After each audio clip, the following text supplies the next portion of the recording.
একজন ধনী মানুষ তারা তাদের উইকেন্ড কিভাবে কাটায় এটা খুবই মজার।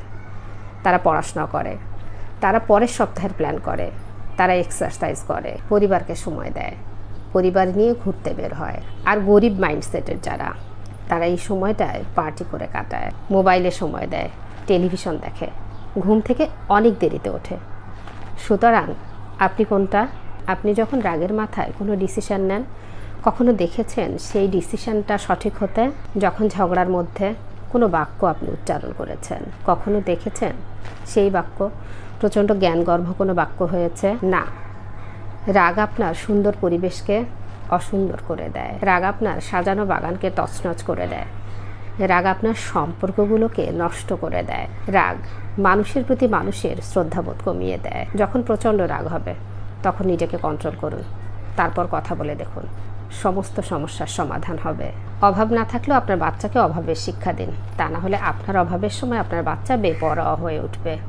তাই বাচ্চাকে চাওয়া মাত্রই সব দিয়ে দেবেন না। সন্তানের প্রতি বাবার দায়িত্ব, সন্তানের প্রতি বাবার প্রধান দায়িত্ব হচ্ছে সন্তানের মায়ের যত্ন নেয়া। মনে রাখবেন, সন্তানের মাকে কাঁদানোর পরে সন্তানের মুখে হাসি আশা করাটা বোকামি ছাড়া কিছুই না।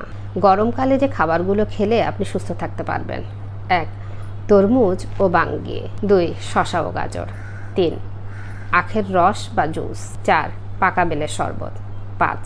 গ্রীষ্মকালীন ফল। বন্ধ ঘরে কোনো স্বামী তার স্ত্রীকে যতটা ভালোবাসা এবং সম্মান দেয়, সেই ভালোবাসা এবং সম্মান যদি মানুষের সামনে দেখাতো, তাহলেও অন্য লোকজন তার স্ত্রীকে অপমান, অবহেলা বা অবিচার করার সাহস পেত না।